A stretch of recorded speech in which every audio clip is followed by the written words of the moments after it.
Of soms vroeger de heer Keerstelkens en of zijn eigen woorden. Zijn de katholieke achtergrond al origineel goed. En in de stoer was soms in de duur zat verkocht in de leun. Respect, gewoon doen. Dat was de tijd dat ze niet naar de kerk gewoon geen werk was. Pierre heeft gelukkig zich later losgemaakt van die wetenschap. Ja, doe maar even, doe maar mee. De horloge rond 1966 en de bromfiets. Er wordt een magneet, dit pikte ik wel eens. En als je goed te leven bereiden was het niet jacht. En dan sloot ze gewoon bij de club met café Dekeroes op de Pietersoort. Die club had ik kot en ze speelden oer en toes.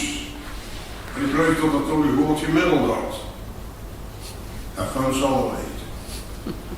De liefste donderschijf.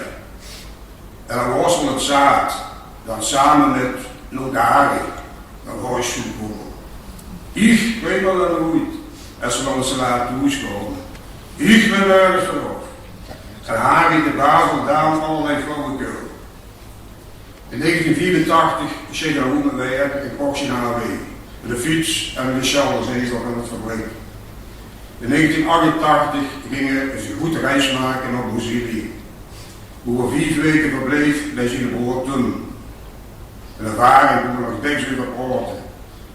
Want er was niet wie weg geweest. Niet weer als Valkenberg of Zwitserland. Nou, dat was toch wel een hele onderneming.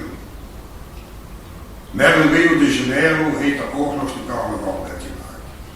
En dat was gedaan als dat ding aan de streek zagen. Daarna ging het mis, want er kwam boekpijn en had ik dus wel een dikke degen. En op het ziekenhuis wordt er dan ook zo'n 20 centimeter weggenomen.